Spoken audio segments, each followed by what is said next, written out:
Hello and welcome back to another week of the Korean Beauty Show podcast. I'm your host, Lauren Lee, the founder of global Kbeauty platform Style Story and your guide to everything you need to know to jump full on into the world of Korean beauty. And that is exactly what we are going to be doing this week. As you know, our Tuesday episodes are all about the latest and greatest. We're talking headlines, product launches, the newest reviews, product of the week. That is what today's episode is all about. But before we jump into this week's headlines, I just want to give you guys a heads up that Jellicoe's newest product, one that we've been working on for about a year and a half, is about to launch. And what I want to do is give you guys an exclusive offer. If you are interested in getting your hands on it, we have a waiting list that is going up basically on our website at the moment. I will have a link to that in our show notes. And what we will do is everyone who is on the waiting list for the new product launch, we will have an exclusive offer just for you when the product launches. So keep your eyes out, your ears out, because we are literally just a few really close. I'm not going to say how many days because I don't want to jinx it, but we are so close to launching. So if you are interested in seeing what it is, what it's all about, then make sure that you are on the list. And I would love to have a special offer just for you to thank you, of course, for your support. All right, now look into this week's news headlines. And the first one I had for you guys is not strictly Kbeauty related, but I know it will be relevant for a lot of our listeners, and that is that the Korean government has recently updated the visa-free entry list. So if you have been trying to get to Korea for the last couple of years since the pandemic broke out, you may know that as of March 2020, there was a whole bunch of countries that basically went on to a list where they temporarily suspended visa-free entry. So you basically couldn't come to Korea. And as of Friday, the 1st of April 2022, 46 countries are being removed from that list. Some of those countries include Australia and Canada. So what that means is you will be able to come to Korea. You will need to apply for a visa at the moment to do that. So back in the day, you used to pretty much be able to just rock up and they would give you like a 90-day tourist visa for most countries. That is not the case now. You will need to apply for a visa, but the good news is that will be possible. Applications, I have heard, check with your local consulate or embassy, but I know for Australia, applications will be possible from the 31st of March. You will be able to apply for your visa to Korea. So if you have been thinking about coming, if you have been waiting for this news, it is official. They will be removing the visa-free entry for a whole bunch of different countries. So go and check that out if that was you. Now, the other big thing that hit the headlines this week was an analysis of Korea's cosmetic imports and export performances. And here's some mind-blowing figures for you guys. Korea's cosmetic exports last year totaled, wait for it, $9.225 billion. That was the largest ever, and it was a 21.8% year-on-year increase. So that is truly mind-boggling in terms of the amount of products, I guess, that Korea is putting out in the world. Back in 2017, that figure was around 4.966 billion. So it is a lot bigger. And the top 5 countries that Korea is exporting all of these products to include China, the US, Japan, Vietnam, and Russia. And basically this analysis was just sort of going through, all the different countries, the amounts that were exported to them, and, talking about the trends. So what they were saying was that among these 5 countries that are the top, I guess, receivers of Korean beauty products, Korean cosmetics, all of them have seen a growth except Hong Kong. So Hong Kong had quite a dramatic decline in the amount of products that it was importing. The figure fell about 18.7%, so year on year. So that is in stark contrast to pretty much all the other countries where they actually grew. So China accounts for 53.2% of all Korea's cosmetic exports. So big destination for Korean beauty products, obviously. The US got a cosmetic products to the value of about $843 million, and that was an increase on year of 31.5%. Japan also trending up as well. So I just thought some of those figures are truly mind-boggling. This is a big industry, in case you didn't realize the kinds of figures that we're talking about here. You know, this is not just a fluffy little thing that, you know, people have a bit of fun with in their bathrooms. This is a big business. Obviously, there are a lot of them people on the ground here working in this industry to keep everything running, from, you know, the manufacturers, from the brands, the people that are working, I guess, in marketing, product photography, all of these different related industries. You know, this is just a big portion, I guess, of things that are being exported from Korea at the moment. Obviously, Korea as a country does not have a whole heap of natural resources. It's quite a small country too, really, in comparison to other places. For my Aussies out there, to put it in perspective, this one blew my mind when I found it out. Korea is about the size of Tasmania, which is, in most Australians' minds, we think of it as just like, oh, this tiny little island off the coast of Australia. Well, that's the size of Korea. So that is pretty impressive for a country of that size. So yeah, that was in the headlines this week. So I thought I would share it with you guys.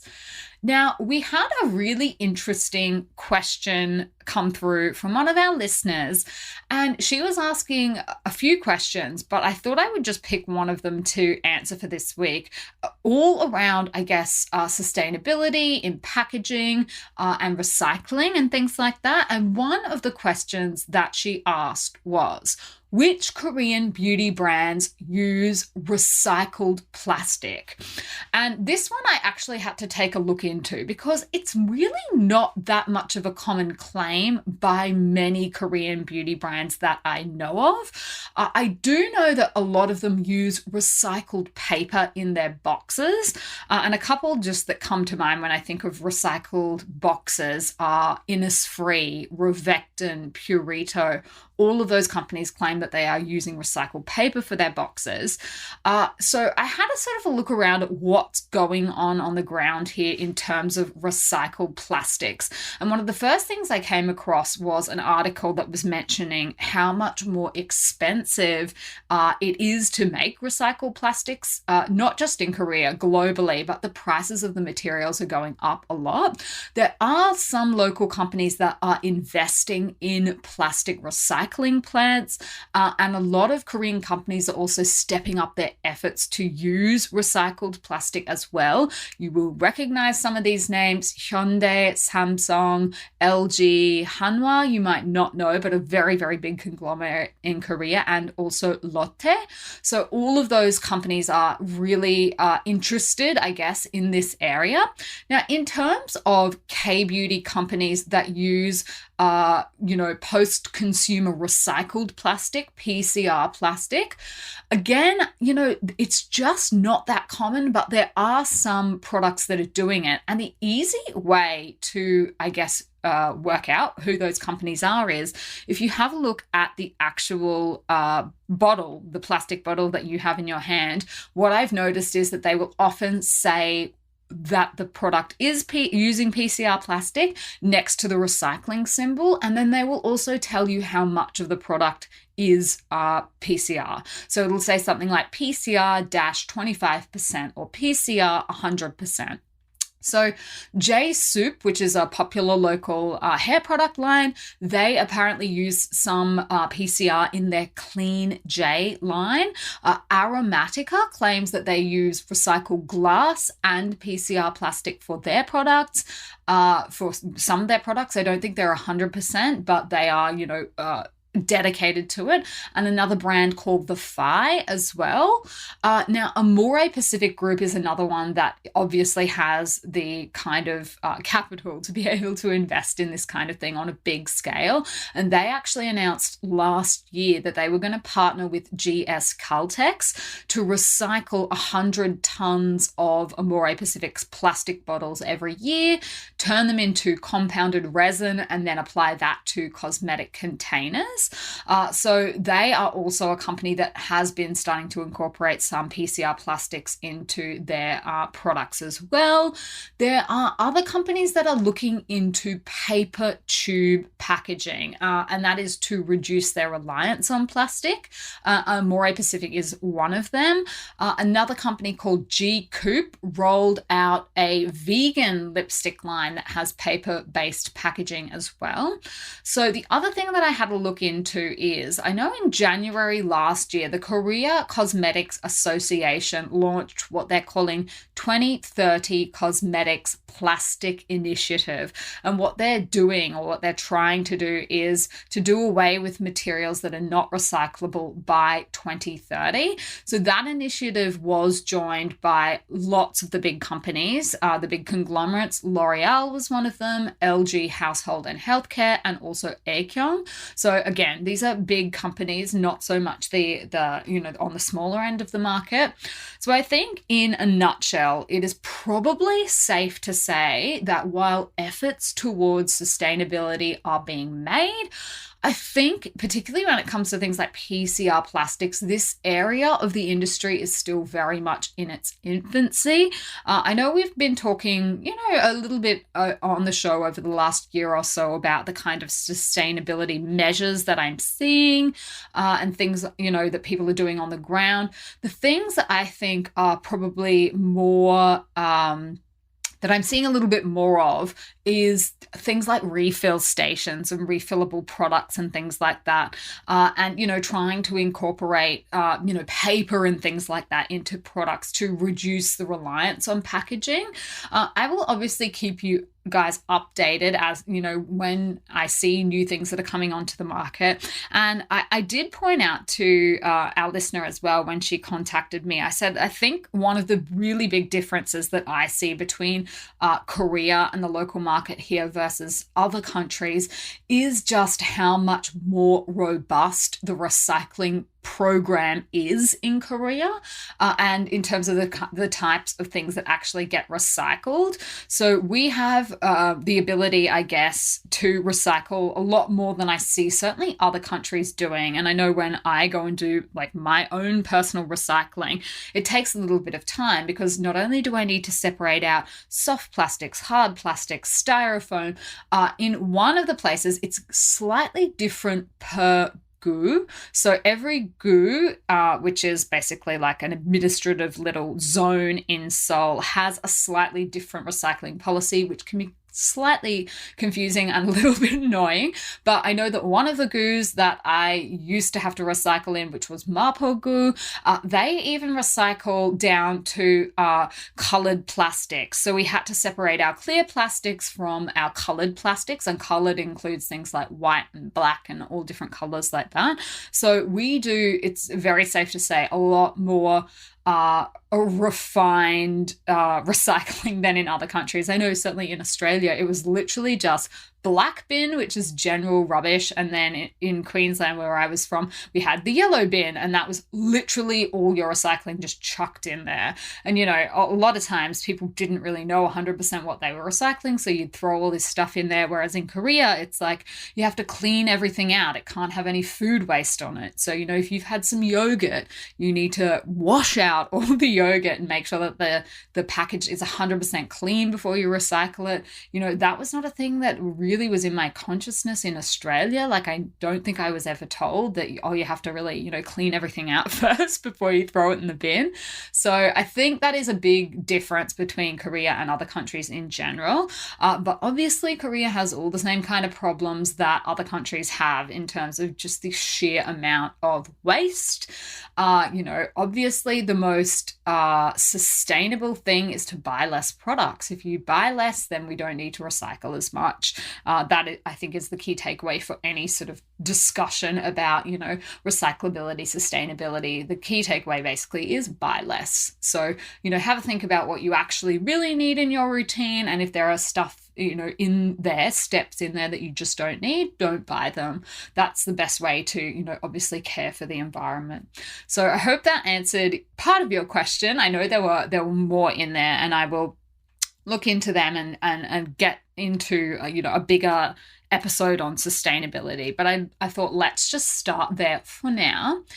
Now, before we go and take a look at some new Kbeauty releases, I did want to read out one of the reviews that was left for the show. So this reviewer said, "Best Kbeauty podcast there is," by A Mills 83. "If you love Kbeauty, look no further. You've found your podcast. Lauren is so knowledgeable and fun to listen to and shares such a wide mix of topics, brand and trend shares, and also shares what is going on in Korean culture. Such a fun listen. I always learn so much and look forward to Tuesdays and Thursdays. Yay, 2 days of episodes now. One thing I appreciate is that Lauren does have her own brand, but I have never felt like she is only talking about that or only promoting her own business. She shares all brands and products and gives honest feedback. Highly recommend." Thank you so much for leaving your review. It would be a very short show, I think, indeed, if we were only talking about Jellicoe, particularly because at the moment we only have 2 products. So I really appreciate that. And I would, of course, love for you guys to share your reviews as well. There are lots of different ways to leave them, including your podcast app. You can do it on Style Stories Facebook page, which is stylestory.au, and also on Google Reviews for Style Story. I will leave the links below if you would like to do that. I would love to read your review out. All right, now on to some of the new product releases that we have on our website at the moment. And the first one, this one has been selling like hotcakes. We only just released it and it has been really popular. It is Benton's Honest Eyelash Serum. So I don't know about you guys, but I love a good eyelash serum. I find, particularly if you wear things like mascara, if you have treatments to your lashes, maybe you do eyelash extensions, maybe you're doing tinting, lifting, perming, anything like that, you will know it can make them really, really brittle. And I always hate it when I see my eyelashes falling out because I'm like, no, I need you guys. Where are you going? So I myself am a massive fan of eyelash serums, and they're not all made alike. I think one of the things that I notice, or that I find myself sort of being a little bit picky about, is the kinds of brush that the products use, because they're not all as good as everything else. So let's get into this product. This one, as you would expect with most eyelash serums, what it's designed to do is to strengthen, enhance, and nourish your lashes. It does that with a combination of peptides and essential amino acids, and that's basically to help thicken your eyelash root. Obviously, if the root is weak, you're not going to get very far, so that's what this one is trying to do. And it also has soft brushes and an all-in-one ball applicator for easy application, and that's also good for reducing irritation around the eyes as well. So this is a really nice, cheap and cheerful product too. It's not going to set you back. I know some of the eyelash serums can run really, really high. Like they can get quite expensive. So this one is not like that. It is a transparent and kind of a watery liquid formula. It dries quickly on your eyelashes as well. So some of the key ingredients, like I mentioned, it's got 2 types of peptides. It's got 17 amino acids, and then also Camellia sinensis leaf extract, which is green tea. So some nice ingredients in that one as well. So that one's from Benton. And then the other product of theirs that we recently released onto the Style Story website is Benton's Goodbye Redness Centella Spot Cream. So this is the kind of cream that is going to be really great to use after you've had a breakout. So when your skin is just a little bit sensitive, irritated, stressed out, this is the kind of cream that you can apply afterwards. It contains Centella asiatica, so cica, tea tree, and also calamine. It's got 42% of Centella asiatica, which I've spoken about so many times on the show. Hero ingredient, so popular in Kbeauty and perfect for occasions like this when your skin is just, having a bit of a freak out and it's already sort of weakened. Calamine is another really, really great, maybe sometimes an overlooked ingredient, I think.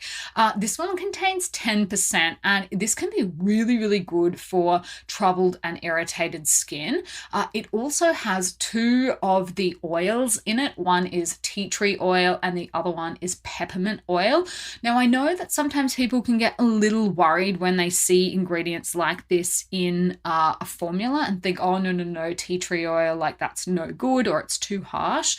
But again, as we've spoken about many times on the show, what is the most important thing when it comes to these is the formulation, a well-balanced formulation. And the other thing is a lot of the sensitivities that you will see reported on when it comes to tea tree oil are being talked about when you are using a pure tea tree oil. And that is not what this is. Obviously, it's blended into, a formula, so with a lot of other different ingredients. So I think, the addition of an oil like this in a product like this is going to be beneficial to help with things like the marks left over after your blemishes and to really help just try and calm down the skin. So don't be put off by that. If you've ever used a pure oil, that is quite a different thing to using a product that contains, a small amount of these kind of oils in the product itself.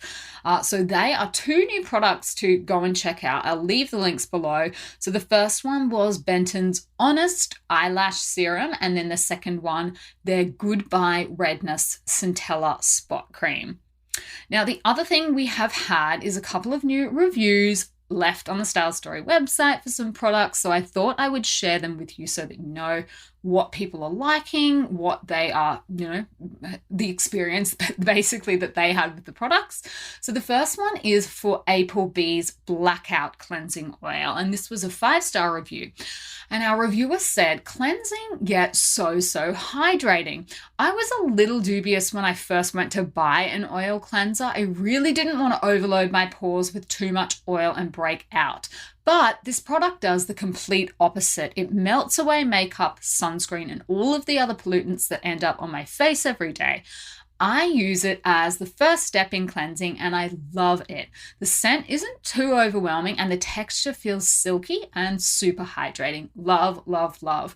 So I think this is such a common thing that I hear over and over again, particularly from people that do maybe have oily skin. The thought of using, an oil on their face is just like, well, that sounds silly. Why would I do that? So I'm really happy to hear that our reviewer also went in a little bit, dubious and then came out going, okay, I can see what this type of product is supposed to do. That's basically what they do in a nutshell. And it's, cleansing oils, particularly for people with oily skin, a great way to use them is as the first step of your 2-step cleanse. You won't be left more oily after you do that. So I'm really happy to hear that our reviewer had that experience. The second review that we had was for Jellicoe's Bubble Tea Steam Cream, and this was a 5-star review, and our reviewer said, a must-have moisturizer. I was so glad to get a sample of Jellicoe moisturizer with a recent purchase of collagen cream. The first use already got me hooked. The texture is so smooth, my face feels so soft and hydrated in the morning. What's more is my 25-year-old daughter had a sniff and tried it too. Now we both love it. Just purchased a full size and looks like it will be our regular item among others. Love your podcast too, Lauren. A treasure and a pleasure to have a Kbeauty queen of our own in Australia. Thank you very much for that review. And of course, I'm so glad that you liked the product. Now, on to our recommendation of the week. This is, of course, a new little segment that I am trying out just to see if you guys like it or not. You'll have to let me know.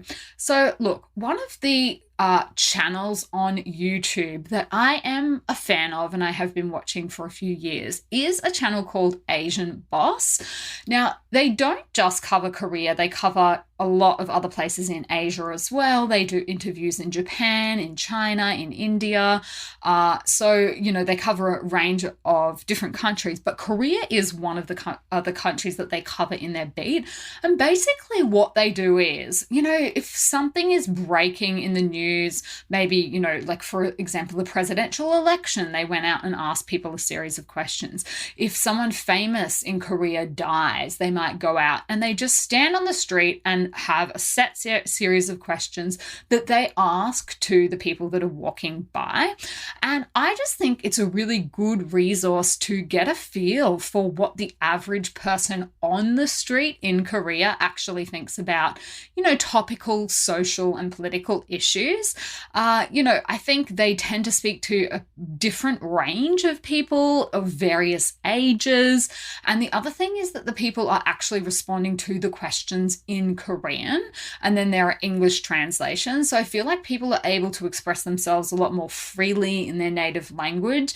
Whereas, if you were to go out on the street and try and ask people questions in English, that would naturally skew like the results. So I don't know, some people are critical of the channel and they don't like it. And I don't really understand that criticism. I wouldn't use it as my sole source of news or my sole source of, a definitive answer for what people think about something.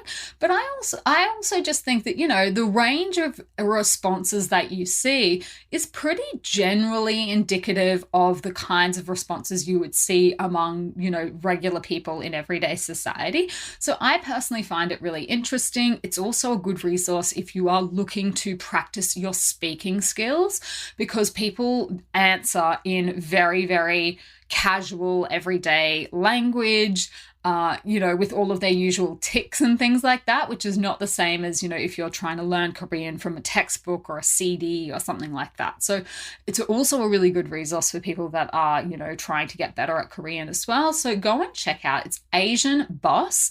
They have a YouTube channel. I think they have a Facebook page. They probably have an Instagram page as well. But that's just one that I personally enjoy. I would love to know if you enjoy it. Have you ever followed it along before? Go and check it out and let me know what you think.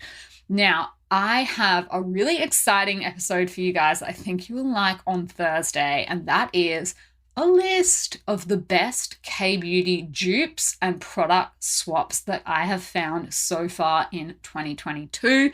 So if you like dupe episodes, if you like to hear about, product swaps and things like that, then stay subscribed so that you don't miss Thursday's deep dive episode. I will be back with that shortly. And until then, I will see you on Style Story.